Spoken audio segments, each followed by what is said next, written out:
ഇന്ന് തന്നെ ഡൗൺലോഡ് ചെയ്യൂ. കാണൂ നിങ്ങളുടെ ഫേവറേറ്റ് ഷോസ്. എന്താ ഭക്ഷണമൊന്നും കഴിക്കുന്നില്ലേ? എനിക്ക് വിശപ്പില്ല. അതെന്ത് പറ്റി? വിശപ്പില്ലാത്ത തന്നെ. കാരണം പറയാതെ പറ്റില്ല. എടോ, മനുഷ്യൻ എന്തിനാ ഭക്ഷണം കഴിക്കുന്നത്? ശരീരത്തിന് ആരോഗ്യത്തിനല്ലേ. അത് കഴിക്കുമ്പോ അല്പ സന്തോഷത്തിലുള്ള അന്തരീക്ഷത്തിൽ ഇരുന്ന് കഴിക്കുന്നതിനാ. അത് എൻജോയ് ചെയ്യാൻ വേണ്ടിയിട്ടല്ലേ. ഇവിടുത്തെ ഡൈനിങ് ടേബിളിൽ ഇരുന്ന് മനസ്സമാധാനത്തോടെ നമുക്ക് ഭക്ഷണം കഴിക്കാൻ പറ്റുമോ? ഡൈനിങ് ടേബിളിന് കുഴപ്പമൊന്നും സംഭവിച്ചിട്ടില്ല. ഞാൻ ഇപ്പൊ കൂടി ഭക്ഷണം എടുത്തു വെച്ചതല്ലേ. ഡൈനിങ് ടേബിളിന്റെ ബലം നോക്കാനല്ല ഞാൻ പറഞ്ഞത്. എവിടാ വട്ടത്തി? ഏത് വട്ടത്തി? ഓ, തന്റെ അനിയത്തി. ദേഷ്യത്തിന്റെ കാരണം അതാണെന്ന് എനിക്ക് തോന്നിയായിരുന്നു. അല്ല, പ്രിയങ്ക ഇവിടെ കുറെ ദിവസം നിൽക്കുകയാണെങ്കിൽ അത്രയും ദിവസം ഭക്ഷണം കഴിക്കുന്നില്ലെന്നാണോ തീരുമാനം?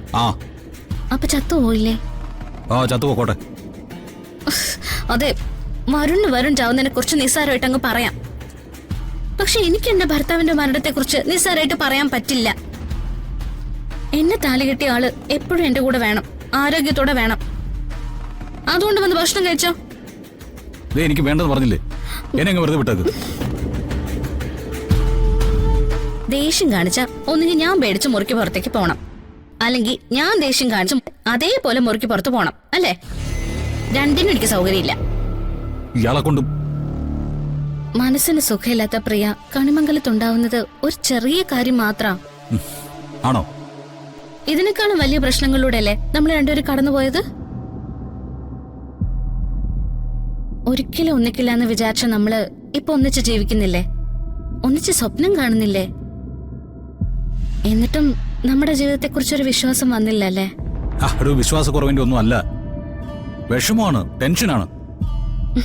നമ്മൾ അതൊക്കെ മറികടക്കും. ആരതി ചേച്ചി പറഞ്ഞ കാര്യങ്ങൾ എന്റെ മനസ്സിലുണ്ട്. നിയമത്തിന്റെ കണ്ണിലൂടെ നോക്കിയാ പ്രിയ ഇപ്പോഴും വരുണിന്റെ ഭാര്യയാണ്.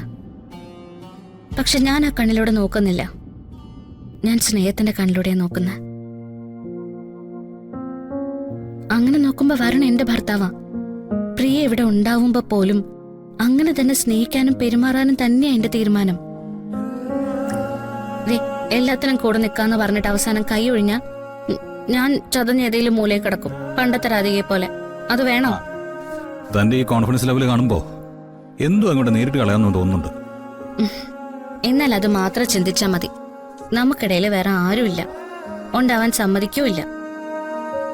ഇപ്പൊ ഭക്ഷണം കഴിക്കാൻ ഓക്കെയാണോ? ഇനി അഥവാ കഴിക്കുന്നില്ലെങ്കിലും പട്ടിണി ഇരുന്നോ. വരണ്ട പോലെ ഞാനും പോയി പട്ടിണി ഇരിക്കാം. അത് വേണ്ട, താൻ പട്ടിണി ഇരിക്കണ്ട. വാ, നമുക്ക് ഒരുമിച്ച് കഴിക്കാം. നല്ല കുട്ടി, വാ. പിന്നെ നല്ല കുട്ടിയാതെ പറ്റുമോ?